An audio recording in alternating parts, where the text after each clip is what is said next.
কোনো না কোনোভাবে এই যে রাষ্ট্রপতি অপসারণের নেপথ্যে ষড়যন্ত্র হয়েছে, চক্রান্ত হয়েছে, তার সঙ্গে ডক্টর মোহাম্মদ ইউনূস, তার কিছু উপদেষ্টা এবং গণঅভ্যুত্থানের কিছু নেতাদের নাম কিন্তু চলে আসছে।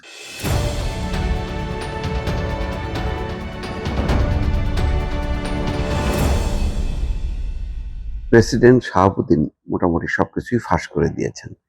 18 মাস তার বঙ্গভবনের জীবন যে কি পরিমাণ দুর্বিষহ ছিল সেটা তিনি কালের কণ্ঠের এক দীর্ঘ সাক্ষাৎকারে তিনি বলেছেন, এবং সেখানে বলেছেন যে তাকে অপসারণের জন্য দফায় দফায় চেষ্টা করা হয়েছে, এবং সেই চেষ্টায় ডক্টর মোহাম্মদ ইউনূসের সমর্থন ছিল, তার উপদেষ্টাদের একটা অংশের সমর্থন ছিল, এবং কিছু রাজনৈতিক দল এবং গণঅভ্যুত্থানের যেই নেতাদের, তাদের একেবারে পরিষ্কার উদ্যোগ ছিল।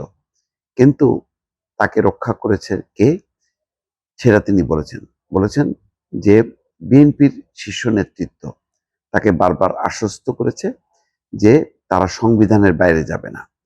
সশস্ত্র বাহিনী বিভাগের পক্ষ থেকেও আশ্বস্ত করা হয়েছে, এমনকি বিদেশি কূটনীতিকরাও তার পাশে ছিলেন। তার মানে তার এরকম যে 17-18 মাস বঙ্গভবনে থাকার সময় তার পাশে একবারও কিন্তু তিনি বলেননি যে ডক্টর মোহাম্মদ ইউনূস বা এই যে জামাত অথবা এনসিপি তার পাশে ছিল, সে কথা কিন্তু বলেননি। পরিষ্কারভাবে বলেছেন যে তার পাশে ছিল বিএনপির শীর্ষ নেতৃত্ব, সশস্ত্র বাহিনী বিভাগের অর্থাৎ 3 বাহিনীর প্রধান এবং বিদেশি কূটনীতিকরা।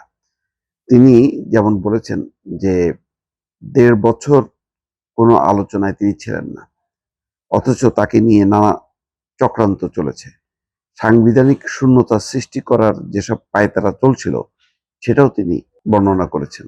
তার বর্ণনায় তিনি সিদ্ধান্তে অবিচল ছিলেন।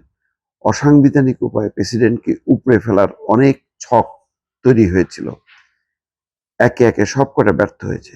কঠিন সময়ে বিএনপির শীর্ষ নেতৃত্ব আমার পাশে ছিল।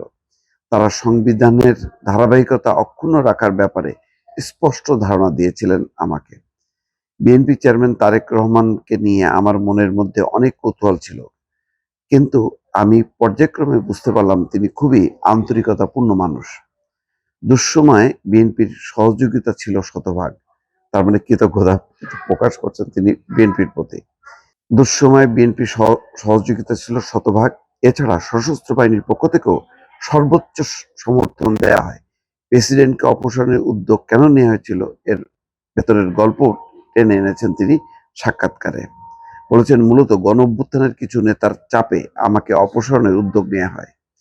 কিছু রাজনৈতিক দল এ বিষয়ে সিদ্ধান্ত নিয়েছিল, এমনকি অন্তর্বর্তী সরকারও তাদের সঙ্গে সুর মিলায়। যদিও এই নিয়ে দুটি গ্রুপ হয়ে যায়, গ্রুপে মিটিংও হয়, আলোচনা চলে, বিভিন্ন দল ও জোটের কাছে তারা যায়।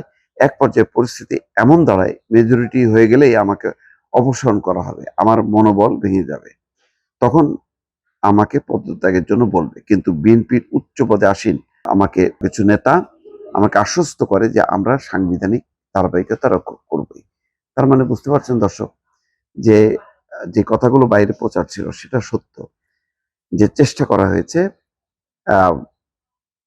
যেভাবেই হোক না কেন যে শাহাবুদ্দিনকে অপসারণ করতে হবে, এবং এই কারণে বঙ্গভবনকে ঘিরে যেই বিক্ষোভ সমাবেশ, এগুলির পরিষ্কার ছিল যে একটা ওই যে সেকেন্ড রিপাবলিক করা, একটা জাতীয় সরকার করা, তার হয়তো প্রধান হিসেবে ডক্টর মোহাম্মদ ইউনূসকে নিয়ে আসা। এই সাক্ষাৎকারের মধ্য দিয়ে বোঝাই যাচ্ছে যে ইউনূস, ডক্টর মোহাম্মদ ইউনূস খুব মানে নির্বাচন দেবেন, চলে যাবেন এমন অবস্থায় ছিলেন না। তিনিও একটা মানে সুযোগের সন্ধানে ছিলেন। যদি আর একটা ঘটনা ঘটতো, প্রেসিডেন্টকে যদি অপসারণ করা যেত, তাহলে কিন্তু ওই সুবিধাটা নেওয়ার জন্য কিন্তু তিনি বসেছিলেন। তার মানে কোনো না কোনোভাবে এই যে রাষ্ট্রপতি অপসারণের যে নেপথ্যে ষড়যন্ত্র হয়েছে, চক্রান্ত হয়েছে, তার সঙ্গে ডক্টর মোহাম্মদ ইউনূস, তার কিছু উপদেষ্টা এবং গণঅভ্যুত্থানের কিছু নেতাদের নাম কিন্তু চলে আসছে। সাক্ষাৎকারের এই বিষয়বস্তুটা খুব গুরুত্বপূর্ণ, যে মহল বিশেষ সুবিধা নেয়ার জন্য এই ঘটনাগুলো ঘটিয়েছে একের পর এক, যেটি শাহাবুদ্দিন প্রেসিডেন্ট শাহাবুদ্দিন আজকে প্রকাশ করলেন। দর্শক।